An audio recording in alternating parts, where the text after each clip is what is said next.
Ons verjaardag maatjie is met 2 dae, so troudag, baie gelukslang by voorbaat, namens die feeskomitee, so is 'n mooi dag en 'n mooi nuwe jaar. As ek nou by die orgelwater van ons happy birthday gespeel het. Is daar enigiets anderste wat ons oor die aandag moet bring van die mense?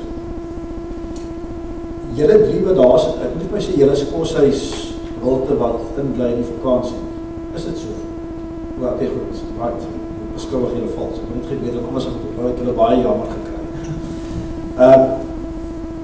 Gemeente, ek vanoggend begin, ek het onlangs 'n middeleeuse gedig ontdek, wat in, ja, baie oud, hy is al reeds in 1583 getoons het.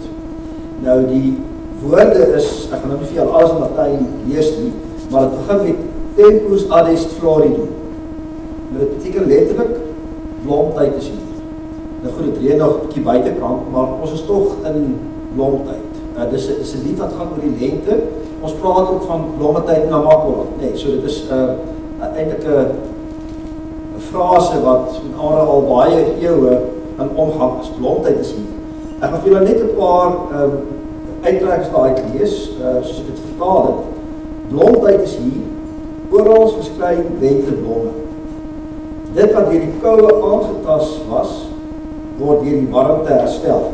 Sommer interessant, dat die Latyn sê hot quod frigus lacerat. Frigus, ek kan woord nie, wat koud in 'n laceration is 'n besering. Dit wat die koue beseer het, restaurant calores. Kalorieë, dat die eenheid, warmte herstel dit wat beseer is. Die veld is vol vrolike blomme. Dit plante wat stil in die grond gerus het, groei en word sterk in die lentetyd. Dit alles wys vir ons op 'n lieflike manier ons Skepper God. Hy wat, soos ons glo, alles gemaak het, oor die vreugdetyd. Daar staan nog so 'n paar skroefies wat aangaan. As u nou 'n toepassing moes maak, of as u nou buitekant loop en u beleef die lente, u sien die blomme en die pragt van die velde, die EFK het gepraat ons van al die veld is vrolik. Wat 'n geestelike toepassing sou mens kon maak? Ook na aanleiding wat in die lied gesê word. Ek dink die eerste ding is die lied praat hier van dit wat stil in die grond gerus het en dit wat beskadig is gedurende die winter herleef nou weer. En dit is so dat daar miskien sommige van julle mag wees wat wie se lewe op die oomblik in 'n seisoen van winter is. Winter is 'n tyd van verlies, van prysgawe, van doodsheid. Hierdie lied, soos die Bybel self verkondig vir ons, dat daar altyd na winter lente volg. En dat lente kom met sy warmte, net sodat God wil kom met sy warmte en jou lewe hernuwe en nuwe moontlikhede skep as jy in 'n seisoen van winter was. Dis een toepassing wat ek maar maak na aanleiding van 'n ander lied. Hierdie lied het self 'n paar toepassings. Ek gaan vir 'n verder stukkie lees. Renovato nam mundo nos novari decet. Soos die aarde vernuwe word, so moet ons ook vernuwe word. Pragtig. En dan gaan dit voort en sê, hierdie lied in die basisstrofie, die aarde is versier met blomme en baie pragt. So moet ons versier word met ware deugde en egte liefde. Dis dit pragtig. Die blomme buitekant, dit vir ons 'n simbool word van hoe ons ook dit dra wat mooi is. Nou daar is iets beter wat ons kan dra as blomme. Vrugte. Die vrugte is eintlik die vervolmaking van die blom.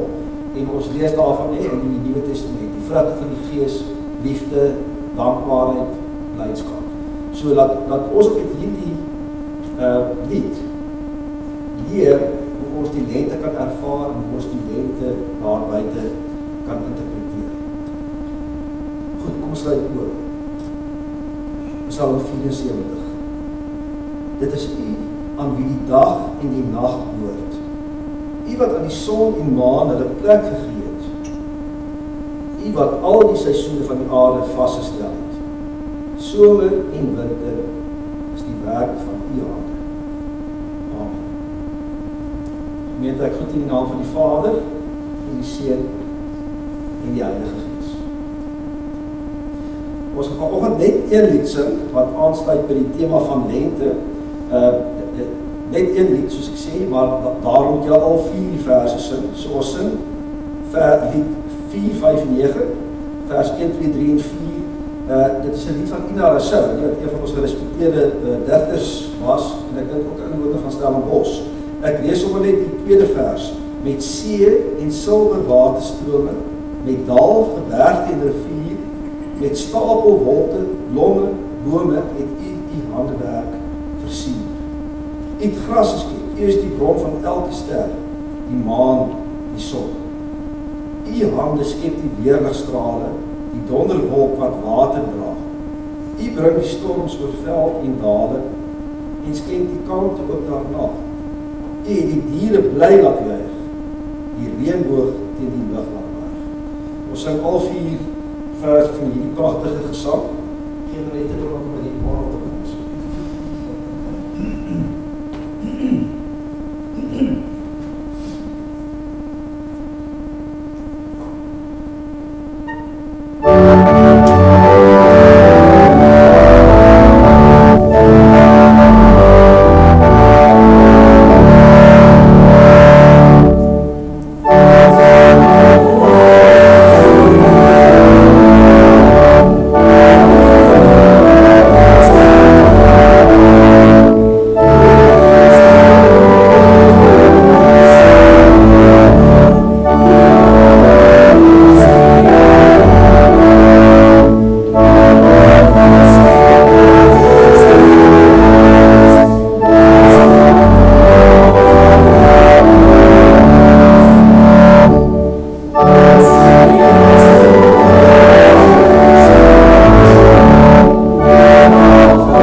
Vriende, ek het die laaste 2 preke wat ek met julle gedeel het, was gewees oor die blinde Bartimeus en sy interaksie met Jesus. En daarna het ek gepreek oor die Samaritaanse vrou. Nou, is interessant dat daar parallelle is tussen albei hierdie gedeeltes en ook die gedeelte wat ek vandag met u deel. Ek kan sommer nou byvoorbeeld 'n paar van my parallelle noem.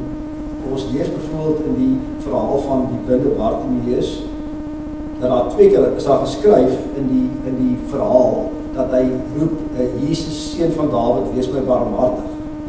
Maar hy het beslis baie meer as 2 keer geroep, want ons weet dat die mense later so moeg raak van sy geroep, dat hulle hom stil maak. Hulle sê vir hom, hou op, roep, want hy steur het. En dan sy antwoord daarop is eintlik om net nog harder te roep. Natuurlijk, as mens na die verhaal oorgetel, jy moes nie 20 keer neerskryf dat hy gesê het, weet, Here, wees my barmhartig, jy kondenseer ons die verhaal, maar het is baie duidelik, hy baie meer as 2 keer genoeg.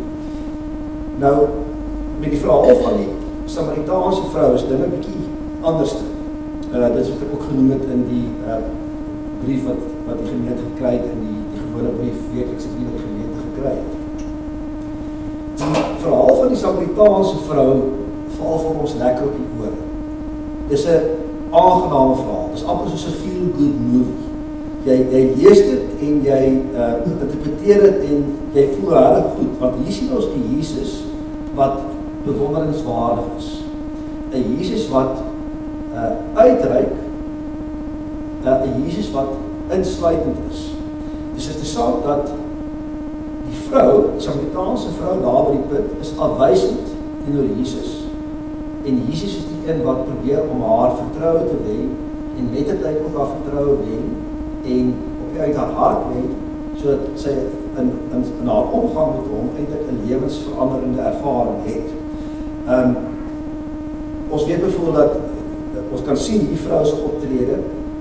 Jesus kom daar by die put aan en hy's regtig baie uitgeput. Hy het 'n lang stap tog agter die rug. Ons sien so 'n kyk in Jesus se menswees. Hy's regtig moeg, hy's nat gesweet, hy's stowwerig. Hy sien eers kans om saam met die disippels dorp te gaan brood koop en hy wil net by water uit. As hy dan vir hierdie vrou water vra, gee sy nie vir hom die water. Sy is nie gewillig, sy is onwillig om vir hom die water te gee. Ook sien ons teen die einde van die gesprek het sy nog steeds nie die water vir hom gegee. En sy is baie aanvallend teenoor hom. Nou telkens as sy aanvallend is, dan antwoord hy haar op 'n sagmoedige manier. En wat doen sy dan? Daai sagmoedige antwoord van Jesus gebruik sy dan as 'n verdere argument, as 'n verdere aanleiding tot 'n verdere strydvraag. As ek sê gaandeweg wen Jesus haar vertroue. Ons lees ook uit in die verhaal dat Jesus toe hy in Samaria aanbeweeg het, nie net 'n geografiese grens oorgesteek, maar hy het ook met sy interaksie teenoor die vrou en later met die ander inwoners van die dorpie, het hy ander grense oorgesteek. Die grense tussen gender, die skeidings, die vooroordeel, die skeidslyne wat daar was tussen gender, want hy's 'n man en sy's 'n vrou, hy het dit oorgesteek, het met haar gepraat soos 'n gelyker. Ons lees dat die disippels verbaas was toe hulle terugkom met die put en hier praat Jesus met 'n vrou en nog 'n Samaritaanse vrou. Ongehoor, totaal teen die konvensies. Hy steek ook die grense oor van etnisiteit. Die Samaritane was 'n sogenaamde bastardnasie. Dit speel daar geen rol. Hy stereotypeer nie, hy etiketeer. Hy steek ook die grense oor van godsdienstverskille, want daar was diepgaande godsdienstverskille tussen die Samaritane en die Jode. Hy steek ook daai grens oor. Verder steek hy ook selfs die grens oor tussen regverdige en sondaar. Ons weet dat hierdie vrou nie baie 'n toonbeeld van moraliteit was nie. Ons praat ons van reeks moordenaars, maar sy het haar skuldig gemaak aan reeks huwelike. Sy was 5 keer getroud en Jesus sê die man wat nie bly is tussen man. So dis 'n tipe van reeks huwelike waar sy haarself.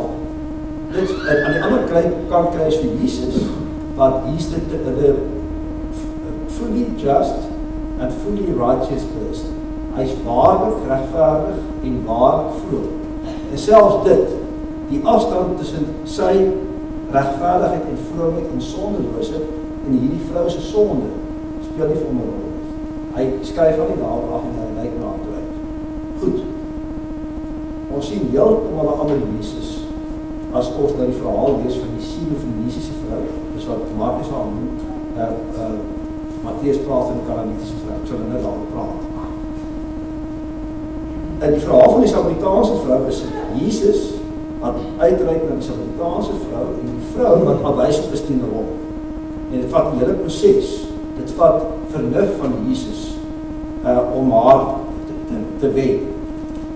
In hierdie geval van die Kanaanitiese vrou is dit sy wat na hom toe uitreik en hy wat telkens afwysend is teenoor haar. Dit lyk amper hier of stereotypes en eksklusiviteit die rol is wat gespeel word. Dit lyk amper asof Jesus hierso nie oor grense wil tree. So dit is 'n ding waarmee ons gaan besig wees as ons nou dit gaan lees en ek dit gaan behandel. Wat op aarde gebeur is? Hoekom sien ons hierso aan Jesus? Wat gaan hier aan Dis so 'n weerspreking van wat ons lees in sy omgang met die Samaritaanse vrou, wat het nie gebeur. Nou voor die stukkie lees net twee goedes daar agtergrond. Ons lees dat Matteus sê dis 'n Kanaanitiese vrou, Markus sê wat die oudste evangelie is, Sino-Fenisiese vrou. Dit maak nie saak, dit kom op dieselfde neer. Dit verwys na haar etniese afkoms. Die Fenisiërs was 'n nasie wat al daar was lang voor die Grieke en die Romeine. En hulle die kusstreke van Noord-Afrika en al langs die ooskus van die Middellandse See bewoon. En dis selfs die Kanaaniete. Die Kanaaniete is ook die nasie wat die kusstreke bewoon het. Dan in aansluiting daarby, hulle belangrikste stede was Tyrus en Sidon, ons sal daarvan lees. Nou Tyrus en Sidon lê op die Middellandse See aan die ooskus, en dit is ook stede wat tot vandag nog bestaan in Syrië. Dit lê in die grondgebied van Syrië. So die gebied van Tyrus en Sidon is buite Israel, is die noorde kant van Israel. Dit is sogenaamde Gentile territory. 'n Gentile is 'n heiden, 'n nie-Jood. So onthou nie daai twee dinge ter agtergrond. So as Jesus as die evangelies verwys na die vrou as 'n Kanaanitiese vrou of 'n Sino-Fenisiese vrou, dan weet ons dis haar etniese afkoms. Sy was nie 'n Jood nie. Sy was 'n Gentile. Sy het in alle heidense geloof kan gaan. En Tyrus en Sidon is juist 'n heidense area. Goed, kom ons lees nou hierdie gedeelte. En ek sal vir mekaar opneem. Die Kanaanitiese vrou. Jesus het daarvandaan weggegaan en na die streke van Tyrus en Sidon toe vertrek. 'n Kanaanitiese vrou wat in daardie gebied gewoon het onverwags by hom aangekom. Nou, die beste vertaling sal wees, sy het ongenooid, unsolicited, sy het Engelse woord is by hom aangekom.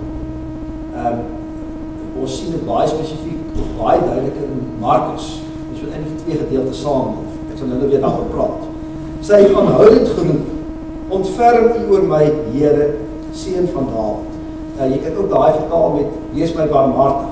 Ontferming en barmhartigheid het presies dieselfde woord, waarop ons later sal praat. So wees my barmhartig, ontferm u oor my, Here, seun van Dawid. My dogter is in die mag van 'n bose gees, en dit gaan sleg. Maar hy het daar niks geantwoord. Sy disippels kom toe by hom en vra, Here, stuur haar weg, want sy hou met skreeu hier agter ons. Sy is besig om te trek. Hulle kan nie meer vat met sy aanskree. 'n bekende kommentator sê, she's a pest. Sy maak 'n pest van haarself. So erg dat Jesus, dat die disippels later uit raad uit vir Jesus sê, asseblief stuur haar weg. Sy maak ons mal. Jesus antwoord, en dis nou vir die vrou, ek is net na die verlore skape van die volk Israel toegestuur. Maar die vrou kom kniel voor hom. Markus sê, sy het voor hom neergeval. En sy sê, Here, help my.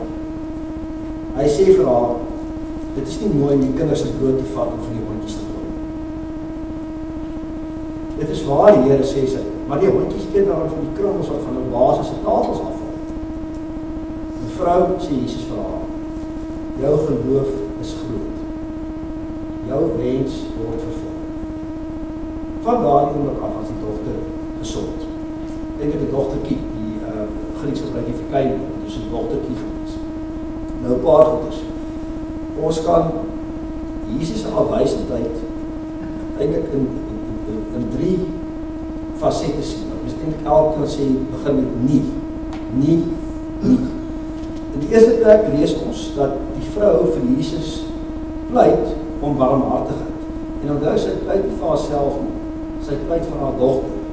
En dan lees ons dat Jesus daar nie geantwoord. Markus sê nie met 'n enkele woord geantwoord. Hy het haar nie geantwoord. Nou duidelik, as hy haar ignoreer, wat sal hy doen? Hy ignoreer haar hulpversoek, haar krete om hulp.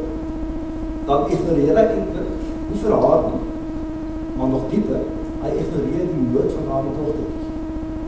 Dit is vir ons regtig onverstaanbaar.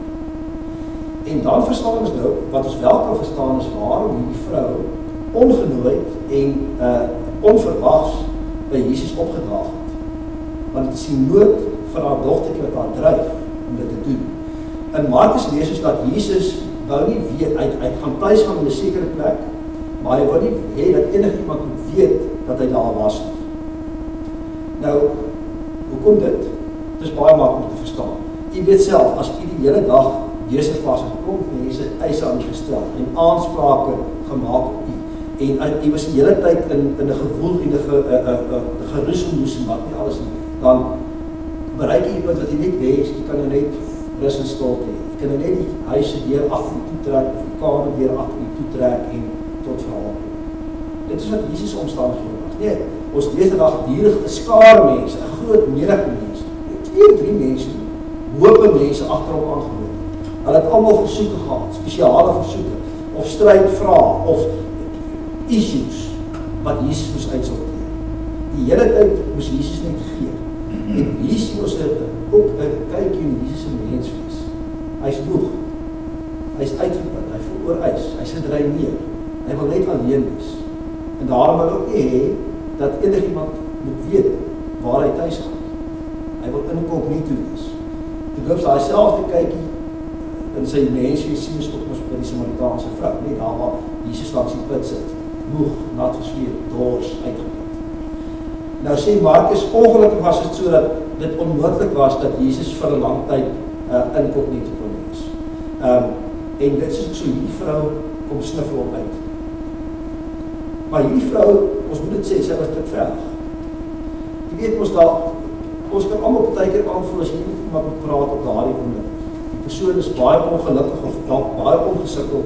Jy weet, dis beter om net die persoon alleen te wees. Nou, of hierdie vrou het gesien, Jesus wil nie gesteer wees. Hy wil alleen wees en nogtans kom sy met hom by hom aan met hierdie geroep aan mekaar geroep. Dan was hy dit veilig. En sy is ten minste dit veilig. Of sy het opgetel dat Jesus moeg en oorwys is. Dan was hy ook dit veilig is. Maar haar dit veiligheid het 'n rede. Sy is miskien bewus daarvan sy dit veilig is. Maar sy gee nie om dit te doen want dit gaan oor toe. Ek sê ook as ek oor een van my kinders gaan sal ek dat veilig is. Ek sal nie die persoon aansien. Ek gee nie om hoe die oorwas ek van myself maak nie, maar ek sal dit veilig is. As dit nie vrou nie. Goed. Om terug te kom, die eerste plek is Jesus aanwysend want hy ignoreer haar. Hy praat nie met haar. Die tweede aanwysend is dat hy sê vir haar, ek is gestuur net vir die kinders van Israel. Hy sê eintlik, ek is nie vir jou en dogter gestuur. Ek is nie vir julle mense gestuur. Dis harde woord. Nou, in 'n sekere sin kan mens dit verstaan.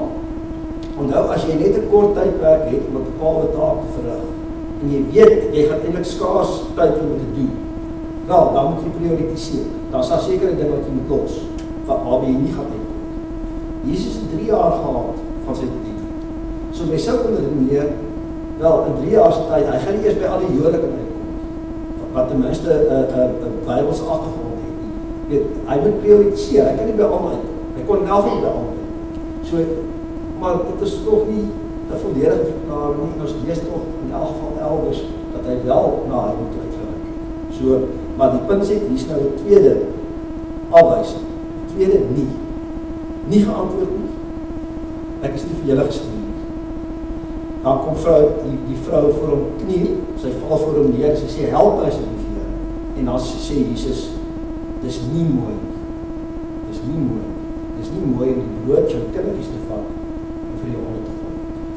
En nou, ek het al klaar voorlopige afspraak met Prof. Kombrink, want ons was sommer afgestaan vir koffie, maar dan gaan ek so 'n paar vertalingskwessies bietjie met hom uitsorteer. As Jesus vir die vrou sê, dis nie mooi om die kindertjies se brood te vat en vir die hondjies te gee, dan lees ons dat sy sê, dit is waar, Here, maar. Dit klink amper of die maar lei 'n wysing van toegewing uit. Sy is met ander dat sy sê, ja Here, ek gee dit toe, maar daarom. Maar in die Griek staan daar nie, want nie. Sy sê nie, daar staan nie maar, die Griek is toe. Die vrou sê nie, ja Here, maar die hondjies kry dan van die oorskoot. In die Griek staan daar, want. Nou, moet jy daar verstaan, sy sê, want die hondjies eet ook van die brood van die kinders. Wat hierdie vrou, ek kan nie sê, dit is die enigste interpretasie, maar dit is sterk, moet ek het in die lig van die grammatika. As Jesus vir hierdie vrou sê, dit is nie mooi om die kinders se brood te vat of die hondjies te gee, dan sê die vrou, ja, dit is mooi. Want, hulle eet ook van die brood dieselfde brood. Wat 'n vrou, wat 'n wonder. Sy's feisty, sy is nie op haar mond geval. Mens dink eintlik aan 'n advokaat of 'n prokureur in 'n hof, wat sê, objection your honor. Wat sy object. Sy sê, ek is jammer, ek kan nie saamstem met hierdie argument, dat die brood gaan vir die kinders, die broodjies eintlik vir die brood. Of dis in 'n vergadering waar iemand opspring en sê, voorstel op 'n punt van orde. Is dit nie so dat die hondjies ook van die brood nee? En dit pas in my, wat ons nou lees gesien van die vrou, dat sy knaand is, dat sy ander. So dis 'n wonderlike, dis 'n definitief 'n moontlike manier om haar optrede te verstaan, want dis wat die teks sê. Want, goed, met daai argument kom Jesus en hy is so onder indruk van die vrou. Met hierdie argument het die vrou vir Jesus gewen. She won him over. Want Jesus kom dan, en dit sê die kommentators ook, en jy kan self gaan nagaan. Geen ander mens word meer deur Jesus geprys as die vrou. Geen ander mens in die evangelie. Ja, Petrus word ook geprys deur Jesus, maar 'n ander keer dan Jesus soms sê, wyk Satan, ek gee pad agter my Satan. So, Jesus se prys van Petrus word gerelativeer deur 'n plek wat hom baie ernstig bedig. Interessant, daar is een ander geval waar Jesus ook sê, so geloof het ek in die hele Israel nie gekry. Dit is interessant, is ook 'n geval van 'n afstandsgewese, en is ook 'n geval waar een persoon pleit vir iemand anders wat in 'n minder bevoorregte posisie is, en is ook 'n Gentile. Die Romeinse centurion, die Romeinse hoofman oor 100. Hy gaan na Jesus toe, en hy sê, en dan sê hy, Here, is eers nodig om na my huis te kom daarvoor. Ek weet, ek is self iemand te gesaag. Ek sê net vir die soldaat kom, jy hoef net 'n woord te spreek aan weet ek, my dienaar sal gewees is. En dan is dit wat Jesus doen. Interessant wat die kommentators ook hierso sê, is dan, as Jesus met die Syro-Fenisiese of Kanaanitiese vrou omgaan, dan lyk dit of daar afstand is. Hy hou haar op afstand, hy hou haar weg, hy wil nie, daar is nie kontak tussen hulle afhanklik. Dis amper met hierdie Romeinse centurion. Dis amper asof hulle wederzijds 'n rapport met mekaar vind. Asof hulle aanklank by mekaar vind. Miskien omdat hulle albei in mekaar sien dat hulle leierskap het, dat hulle leiers is. Hierdie centurion is die offisier van 100 soldate onder. Hy's 'n man met gesag. Hy sê vir die soldaat kom en onmiddellik gehoorsaam die soldate kom. Hy sê vir 'n ander een gaan en onmiddellik gaan. En hierdie Romeinse offisier sien in Jesus daai selfde eienskap, daai gesag wat Jesus het. En hy sien ook dat Jesus 'n klomp volgelinge het en dat hulle ongehoorsaam is. So met ander, hulle staan man op mekaar en onmiddellik is daar aanklank en daarom staan nie daai afwysing. Dis interessant, dit mag so wees of mag nie so wees. Maar goed, dit is net die Romeinse centurion is nog 'n Gentile wanneer Jesus met groot lof toegeswaai word. Goed, ek gaan aan. Ja, so aanvanklik lyk dit of hierdie vrou se etiese verskil, haar godsdienstige verskil, ook haar verskil in taal en dan ook haar verskil in stand, maak dat Jesus eintlik afwysend teenoor haar is, asof het eintlik al vervreemd is vir Jesus.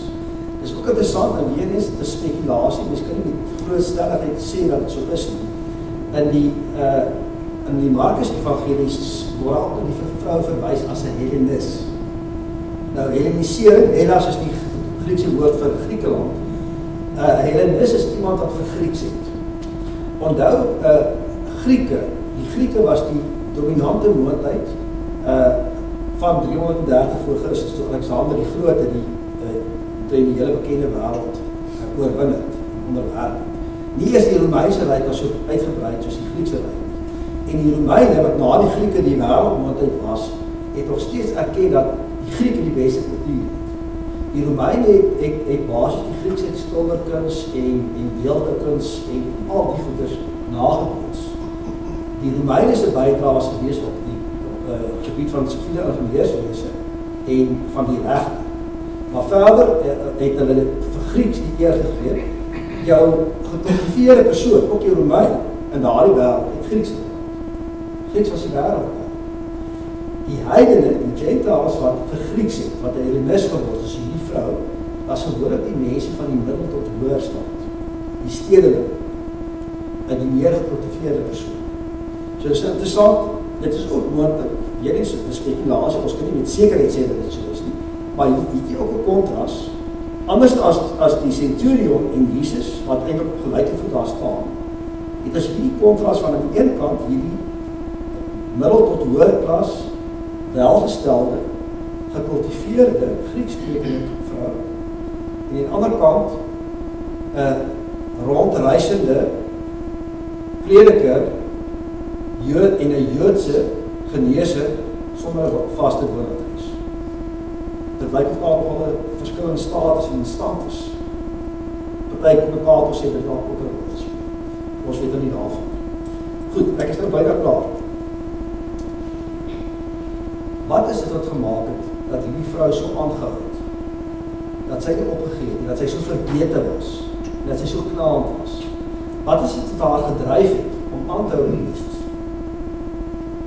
Goed, ons kan sê dit is die besorgdheid oor haar kind, maar die besorgdheid en die bekommernis oor haar kind op sigself bring haar nêrens toe. Nee, dis soos die gesegde wat sê, bekommernis is soos 'n skommelstoel. Dit hou jou besig, maar dit bring jou nêrens toe. So die rede, die finale en diepste rede waarom sy so by Jesus aangedring het, ander gesê, Here, wees my barmhartig ter wille van my kind. Ontferm U oor my. Dit kan nie die finale wees. Die dieper liggende rede in die eerste plek is dat sy vas geglo het dat Jesus in staat is en ook gewillig sou wees om vir haar na 'n kind barmhartig te wees. Dis miskien nou nie 'n baie sensitiewe voorbeeld nie, maar ek is nie wat ek bedoel nie. Gaan u na 'n bergie toe gaan en hom sê, asseblief leer vir my 10.000 rand.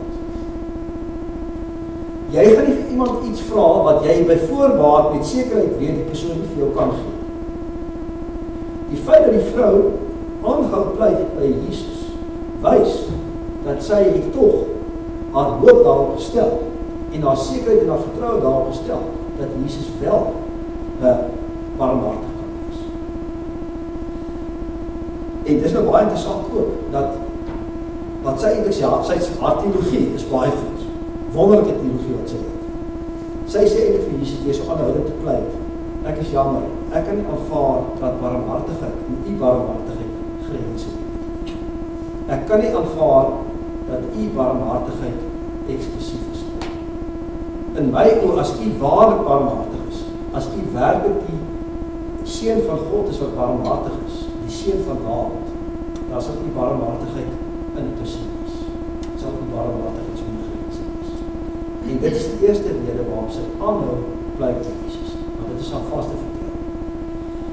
Die tweede ding is, want dit was ek in die begin gesê het, in die mate wat 'n mens 'n preek opdra aan 'n mens, is vanoggend se preek opgedra aan Marieke.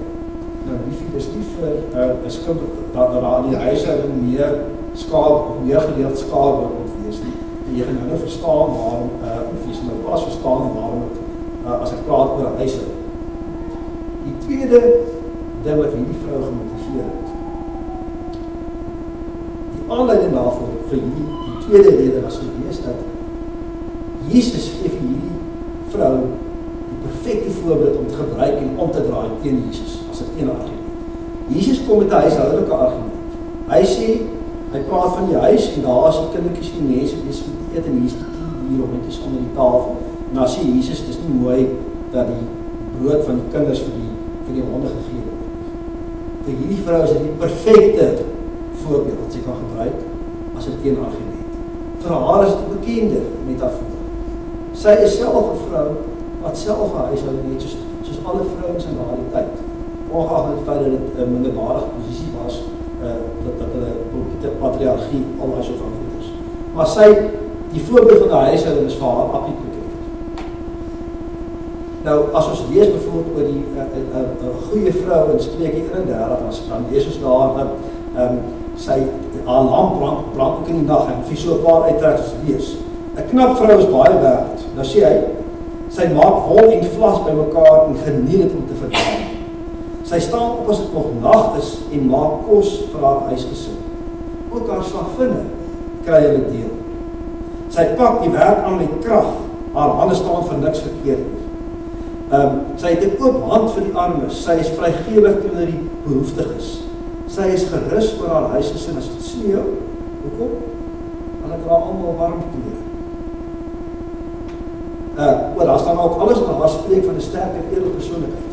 Hierdie vrou gebruik die voorbeeld van hoe sy in 'n huishouding omgaan en wat sy eintlik in die vir Jesus sê is, kyk, ek as 'n vrou, die beginsel waarvan ons ek my huishouding inrig, is die beginsel van barmhartigheid. So sorg ek vir my kinders, so sorg ek vir al die dele van my huisgesin. Selfs my troeteldiere kry van dieselfde kos as die kinders. Hulle hoef nie te wag nie, dat die kinders eers klaar eet nie, en hulle kry nie met 'n ware kos nie. Hulle kry dieselfde brood as die kinders en hulle kry dieselfde. En sy sê eintlik, as ek dan weet om my huise volgens die beginsel van barmhartigheid te rig, kan ek dit nie aanvaar dat nie ook so barmhartig sal wees. Wat sy eintlik ook tussen die lyntjies sê is, Jesus, jy sê nou, hy's baie besorg oor die kinders se brood. Jy wil nie hê daai brood moet nou ten tot vir die kinders vir die hondjies gegee word. Nou wat van my kinders? Sal u dan werklik die lewensbrood aan my kindjie gee? Dis ook wat sy sê. Dis mos, sy sê dit in die Jesus, ek is jammer op my kant van. En dit is wat op die eind Jesus se hart het. Dat hy daar eintlik met nuwe oë na haar kyk, en haar verwonder en haar prys daarvoor. Goed, ek het nou nog gevra, wat gebeur daar? Hoekom word Jesus dan aanvanklik hier voorgestel as iemand wat afwysend is? Want dit is eintlik ooglopend nie so. Daar is te veel ander situasies waar Jesus met heidene mense en met sondige mense, sy hele bediening was van uitreik oorgrens. So hoekom kry jy die voorstelling? My beste verklaring is om te sê, kyk, partykeer as 'n kunstenaar, as hy wil hê, detail moet baie duidelik uitstaan, dan verf hy die agtergrond pikswart. Swart op homself is nie mooi agtergrond. Maar as jy dan met goud of met silwer of met wit verf, dan staan dit baie duidelik uit. Nou ek dink die doel van hierdie verhaal en Jesus se interaksie met hierdie Senefoniese vrou is eintlik om dit te kontrasteer met die detail wat later uitkom. En as ons nou verder lees, dan sien ons dit. In die volgende gedeelte, direk na die verhaal van die Kanaanitiese vrou, waar ons aanvanklik die idee kry Jesus afwysend teenoor heidene, teenoor nie Jode, en dat hy haar nie jammer kry nie, omdat deur haar nie te antwoord, deur haar te ignoreer, beteken hy kry haar nie jammer. Hy kry haar kind nie jammer. Nou, kom ons lees nou net die volgende gedeelte. Ek gaan nie alles doen. Hy sê, Jesus het daarvan vertrek, by die see van Galilea gekom. Dis ook gebied waar nog baie heidene was.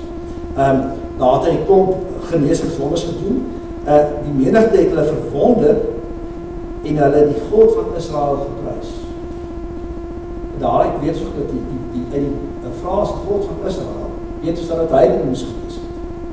Anders sal ons sê, as het Jode was, sal hulle ons nie skryf, en die Jode die God van Israel geprys. Hulle sal net sê, die Jode het God geprys. Die feit dat daar gesê word, hulle die God van Israel geprys, beteken, hierdie wonderdade wat Jesus gedoen het, was wonderdade, hoofsaaklik aan heidene. So hier kry ons sklik die detail, die silwer detail, die goue detail. Hier sien ons dat Jesus 'n menigte mense, wat heidene is, genees. Interessant. Die volgende gedeelte, net daarna, gaan oor die tweede vermeerdering van die brood, waar Jesus brood en vis gee vir 4000 mans. Hulle sê daar is 4000 mans aan eet. Dis sonder die vrouens en die kinders. Maar as eers lees dat Jesus sê, nee, ek is jammer, die brood is net vir die kindertjies, nie vir die hondjies nie, aan die heidene. Lees ons nou dat hy brood gee vir meer as 4000 mense. En Markus lees ons dat Jesus sê, die kindertjies moet eers versadig word, dan kan self eers vol eet aan die brood. Gortastena is die Grieks. Nou lees ons dat hierdie skare geëet het tot hulle vol was. Gortastena. So interessant. Eers is Jesus, hy reserveer die brood vir die Jode, as het ware, hy sê, nee, hulle moet eers vol eet.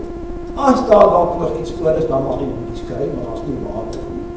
En nou lees ons dat die heidenskare hulle self vol geëet. Laaste ding is, wat is die woord wat Jesus sê as hy die skare sê? Want is nou vir geruime tyd by hom gewees, dan lees ons hy sê, ek kry hierdie mense innig, want hulle is nou 3 dae lang by my sonder kos. Ek kry hulle innig. Eers lyk het of Jesus nie die vrou na kykie jammer kry nie. Nou sê hy, ek kry die vrou, hierdie skare innig. En baie interessant, die woordjie wat die vrou gebruik, sy sê, ontferm u oor my, of wees my barmhartig. En die woordjie wat Jesus gebruik, gaan albei, of het nou Grieks is, want hy, nou Jesus en die vrou het waarskynlik Grieks met mekaar vertel. Sy sê nie Aramees verstaan, sy het Grieks vertel. Maar die Griekse woordjie, ek gaan terug na die Hebreëse woordjie, regem, wat beteken die baarmoeder, of die moederskoot. Regem, of sy afleidingsragaam, as die diepste setel van liefde en ontferming en deernis. Daardie ongelooflike diep band van deernis en liefde wat 'n ma voel vir die kinders wat die vrug van haar skoot is. Daai selfde term word nou gebruik vir Jesus en later in die Ou Testament self vir God. Die een van die mees kenmerkende eienskappe van God is 'n vroulike eienskap. Terloops is dit dan baie interessant, dis 'n bietjie terloops, dat vroue, feministiese teoloë, sluit baie sterk aan, kom al by hierdie vrou en by hierdie vrou. Net so baie sterk aansluit op die verhaal van God. Want daar is soveel parallelle en daar is soveel wat mens kan inlees in hierdie verhaal. Maar wat ek net moet sê is, daar is nog 'n stukkie detail. Ook die kontras tussen oënskynlik nie wil ontferm en dan toch innig jammer vir die Here staan. So, hierdie vrou is vir ons 'n wonderlike voorbeeld. Eerstens beantwoord sy Jesus se stilswye en ignorering, nie deur gedwee weg te sluip en die ster te sien nie. Sy beantwoord Jesus se stilswye deur nog meer te doen. Net soos Bartimeus stop, die skaal om stil maak toe haar, Jesus toe roep hy nog haar. Dis die eerste. Die tweede ding ook, die disciples se gepraat het by Jesus om te sê, asseblief stuur haar weg, daai versoek, skree sy dood. Sy praat in die dood. Sy vat nie meer vir haar antwoord. Sy laat haar nie intimideer. Sy staan haar vrou. Nie sy staan haar man, sy staan haar vrou. Op die eind word hierdie verhaal vir ons 'n verhaal van een mens, een vrou, wat as 'n heiden selfs daai insig gehad het dat Jesus se barmhartigheid en God se barmhartigheid onbegrens is. En die bevestiging daarvan kry ons dan in die volgende gedeeltes. U en ek mag ook glo dat daar in Jesus se oë en in God se oë geen stereotypering is nie, geen etikettering, geen uitsluiting.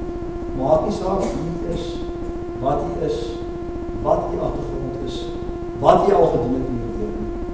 Jesus ontferm hom ook oor jou en sy liefde is ook vir jou bedoel. Dit is wat die vrou ons vertel. Kom ons bid saam. Ek bid vir die woorde van lied 503. Jesus, rots, my hoop vir ewig. Veilig kan ek op u bou. U is Heer, my anker stewig. Vas kan ek op u vertrou. Deur u mag, deur u krag, dra u my van dag tot dag. U, my hoop, my koers op aarde, u gee aan die lewe sin. Heer, u gee my lewe waarde. Niet kan ek met u begin. U vergeef, u laat leef, in u krag kan ek oor. U, my hoop, my hede, toekoms. toekoms, leer my werk en bid en wag. U gee op my sigte tydkos, inspireer my elke dag. Aan U Heer, altyd weer, lof, aanbidding, dank en eer. Amen. Ja, net ons nog tyd so skrif gewoonlik, as enige kommentaar wil lewer, iets wil byvoeg, iets wil vra, wil verskil van my, iets baie wil, enige iemand wat iets te sê of by te voeg het.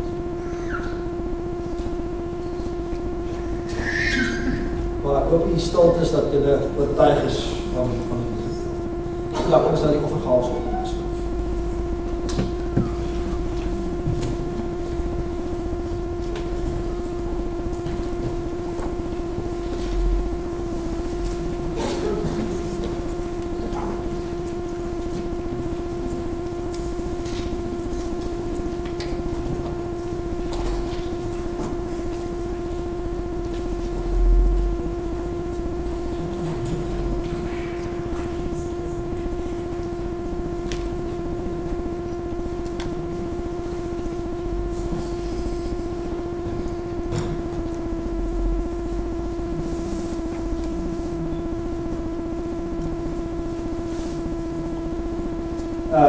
Misschien kan ik dit bijvoeg terwijl het leek nog opgeneem wordt.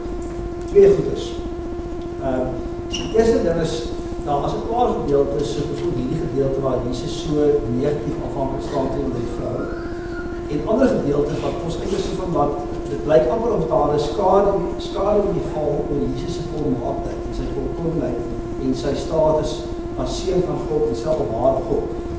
Is hierdie geval, daar is ook die geval wat die disciples vir Jesus vra, Here, wanneer gaan die wederkoms wees? En dan sê hy, selfs ek die seun van die mens. En daar is ook voor die geval waar ons dan lees dat Jesus die vyand wil vervloek. Nou, as het ook was dat het die tyd was waar die boom moes vrugte gedra word, en hy dra nie vir vrugte nie, dan kan ons nog verstaan, maar dit was nie die tyd dat die boom moes vrugte dra. Dit is 'n moeilike gedeelte om te verstaan. Nou, en commentators daar's al heel lang daaroor debat en moontlike verklaarings. En mense kan mens hierdie dinge sê. Iemand asseblief toch nie die afvallige teoloog en selfs afvallige en vrysinnige liberale predikant en teoloog voor, wat bijvoorbeeld sê, maar mense by mekaar kom en het besluit, how can we write Jesus up? Hoe kan ons van Jesus, hy was hierdie mooi profeet en great moral teacher, maar ons hom opskryf as hy nog meer as dit was, dat hy die seun van God was. Kom ons maak 'n paar, ons skryf op stories en goeders en ons maak by mekaar.